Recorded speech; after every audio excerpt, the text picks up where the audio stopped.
દુનિયામાં ઈમાનદારી હજુ પણ જીવે છે, પણ ઈમાનદારી કરવાની ઈચ્છા હોવી જોઈએ.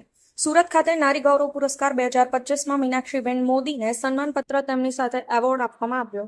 અમરેલી જીએસઆરટીસી ફરજ પરની કર્તવ્ય નિષ્ઠા એટલે કે કંડક્ટર શ્રી નકવી બાપુ પોતાની ફરજ દરમિયાન મુસાફરોના પ્રતિ હમદર્દી અને સેવાના માધ્યમને સાર્થક કરતી ફરજ બજાવે છે.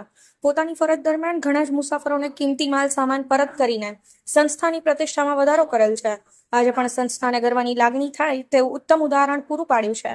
આજે તેમની ફરજ અમરેલી સુરતમાં હતી, પણ હનુમાન જયંતિના તહેવારના કારણે કલેક્ટરના કાયનામાને કારણે બસ સારંગપુર ન જઈ શકે તેમ હતી. પણ સારંગપુરથી અંકલેશ્વરના 2 સ્લીપર ટોપા સીટ નંબર 13 અને 14ના મુસાફરને ફોન કરીને ભરવાડા ચોકડી પર બોલાવ્યા હતા.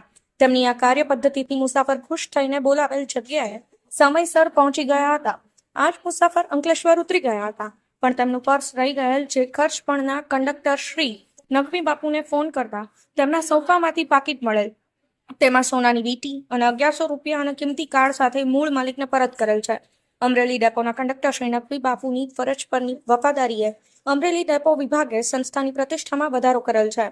શ્રી નકવી બાપુને દિલથી અભિનંદન. મીનાક્ષીબેન મોદી, જે ગુજરાત રાજ્ય પત્રકાર એકતા પરિષદના મહિલા વિજ્ઞ કાર્યકર છે, તે હર હંમેશ નારી તરીકે તેમના કર્તવ્ય નિભાવતા રહ્યા છે. એટલે જ સુરત ખાતે નારી પુરસ્કાર એવોર્ડ તેમને સમર્પિત કરવામાં આવ્યો છે. ત્યારે ગુજરાત રાજ્ય પત્રકાર એકતા પરિષદ દ્વારા મીનાક્ષીબેન મોદીને ખૂબ ખૂબ અભિનંદન પાઠવેલ છે. Rajubhai D Patel, Patan news 24.